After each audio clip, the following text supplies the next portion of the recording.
Good morning. Thank you for joining me for another 5 good minutes with the Word. I'm Barry Bryson, and we're continuing our study of the life of Peter today. And Peter is going to do something today that only 4 men ever did other than Jesus, and that he is going to raise the dead. We're in Acts chapter 9, verses 32 through 43. In Acts chapter 9, Saul of Tarsus is called and is by Jesus himself and is baptized by Ananias and becomes a Christian. The book of Acts is really divided into two parts. The first part, which is primarily about Peter, and the second part, which is primarily about Paul. And there are Luke, as a storyteller and historian, is very much like Plutarch is in Plutarch's Lives, and likes to draw comparisons between great men and show the similar patterns in both their lives. And so we have the parallel between what happens in Peter's life and Paul's life. We also have parallels between what these men do and what Jesus has done in the gospel, showing the same patterns in the ministry of Jesus and then in the life of the church moving forward. Maybe that's a study for another day. But in Acts chapter 9, Saul is converted. He doesn't become the main character really moving forward until chapter 16. His first missionary journey, which we have in 13 and 14, we have these interlocking stories moving back and forth between Peter and Paul, beginning with chapter 9. So we have Paul's conversion, and then we have Peter with Tabitha. We have the Cornelius story, the backlash of Cornelius, Peter going to jail and being busted out, Paul's missionary journey. Then we have Peter and Paul together, standing up together in Jerusalem to defend sharing the gospel with the Jews. And that's the last we meet of Peter in the book of Acts. From then on, Acts chapter 15 is the transition, 28 chapters. Acts chapter 15, Paul becomes the main character. So there's a little more about Paul in the book of Acts, but it's pretty much balanced right down the line. Peter, and then both of them, their stories interlocking, and then Paul moving forward. One of the ways that they parallel is they both were miracle workers, known as miracle workers. People trusted in the shadow of Peter. They trusted in a piece of cloth that had touched Paul to heal people. So that's parallel. And they each will perform one resurrection from the dead, the way Elijah and Elisha formed one resurrection from the dead. Resurrections itself, which we did a study of resurrections not too long ago. You may remember what we said about the Tabitha story, but there are there are seven. Jesus did three. There are two before him, two after him. The two before him are Elijah and Elisha. The two after him are Simon and Saul, or Peter and Paul. Um, so that there's a wonderful balance to all of that. And of course, the number of seven itself is significant. Well, this is Peter's resurrection story. Peter is in the area of Joppa. We're on the seacoast, Mediterranean seacoast. He's gone there to heal somebody named Aeneas, which is a wonderful Roman name. And he did this, and so now he's in Joppa, or excuse me, he's not in Joppa. He's in Lydda. He's going to be called to Joppa. Now, in Joppa, there was a certain disciple named Tabitha. That's the Hebrew name, which in Greek is translated Dorcas, which, if you want to translate it into English, it means gazelle. Isn't that a pretty name? If in French, it's Giselle. Anyway, that's her name. Her name is Giselle, Gazelle, Dorcas, Tabitha. And Anyway, this woman was abounding with deeds of kindness and charity, which she did continually. And it came about at that time that she fell sick and died. And when they had washed her body, they laid it in an upper room. And since Lydda was near Joppa, the disciples, having heard that Peter was there, sent 2 men to him, entreating him, "Don't delay, come to us."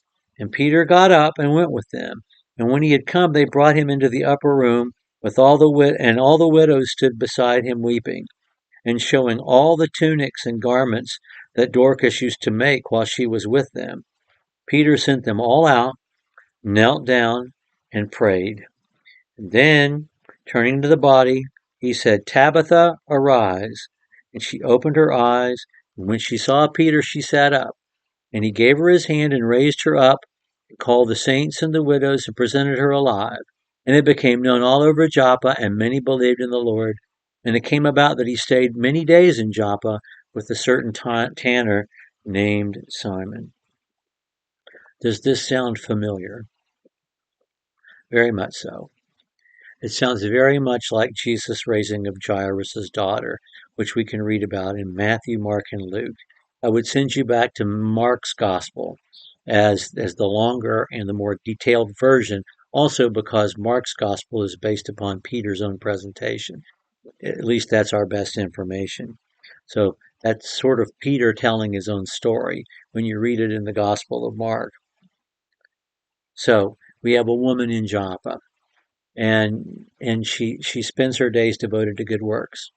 She evidently lives with a group of widows in a house. Paul describes such an arrangement in First Timothy, and talks about caring for the widows in Ephesus, and establishing such a place where widows could live together and form a family unit together and devote their time serving the Lord. And this sort of establishment, this sort of institution, let's not use that word.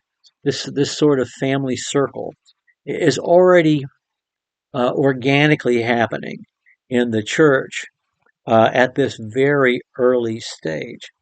And Tabitha, they just all love her, and she dies. They wash her body and they put it in an upper room, and they call for Peter. When Peter gets there, they show him the things that she had been sewing. We have this serving by sewing ministry, and so many of our dear sisters. I think about my own mother-in-law, who was kind of a Tabitha here, beloved by all, who was so active in the serving by sewing ministry. And the ladies said, "Look at what she made," and then said, "We need her back." We talked just a minute ago about how Luke, as a historian, is like Plutarch, and that he's illuminating consistent patterns in the lives of great men, godly men. Peter was there when Jesus raised Jairus' daughter from the dead. And this is the way Jesus did it. He put everybody out of the room, and then he looked to heaven. He took her hand. He said, Talitha cum. We know this because in all the Gospels we have the Aramaic that Jesus spoke, Talitha cum, which means little girl, get up. And she did get up, and he took her hand and presented her back to her family. So when Peter is presented with this thing that he has never done before, how does he do it? Exactly the way he saw Jesus do it. He put everybody out. He prayed to God. And then he said the exact same words with one letter difference.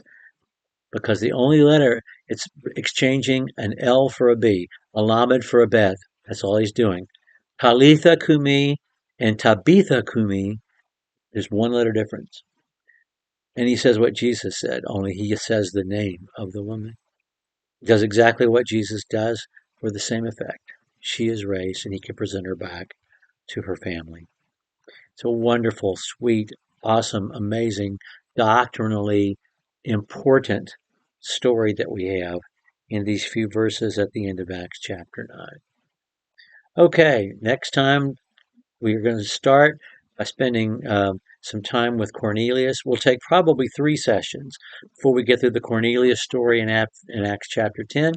Thank you for joining me for what is now nearly another 10 good minutes with the Word.